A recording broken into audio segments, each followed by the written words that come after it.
It's Friday, June 3rd. Good evening. I'm Lou Gitman. Just around this time last evening, a small fire at the corner of Mesquite and Barney, fanned by heavy winds and fueled by dry weeds and brush, quickly got out of control. Doug Brendel was at the scene and has this report.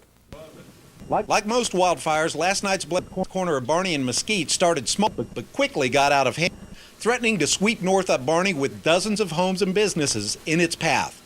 Well, I was laying in bed and my daughter came in and said there's a big fire outside, and I came running out and seen a fire starting up. It was probably about 30 feet wide at the time, and by the time I ran in and got my shoes and came back, the fire had gone from one edge of their property line halfway to the other. The fire started at the southern end of that lot, which is located on the southeast corner of the Barney-Mesquite intersection. Because of a quick response and fast work by Pahrump Valley Fire and Rescue crews, the mobile home at that location sustained only minor damage.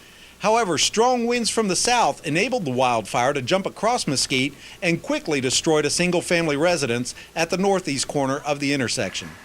Fire crews from the Bureau of Land Management, Nye County, and even local volunteers with privately owned water trucks eventually stopped the northward march of the fire.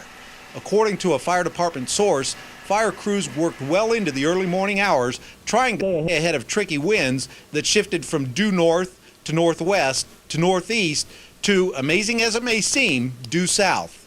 No injuries were reported, but electrical power line poles burned and toppled, knocking out power to many who live in the north and west ends of town. Power has since been restored, and now all that remains is the cleanup. A fire on the scope like the one we had last night behind me could actually be a common occurrence this summer.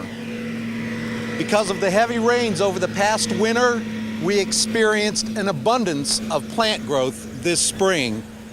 Now homes like you see right here are looking ominously at the huge lot next to them, filled with weeds and mesquite trees. For News 41, I'm Doug Brendel. Though they got help from BLM firefighters and the Nevada hotshots, quick defensive action taken by the Pahrump Valley Fire and Rescue Service north of the fire is credited with extinguishing the blaze before it caused extensive damage to the north side of town. No plans yet. That's the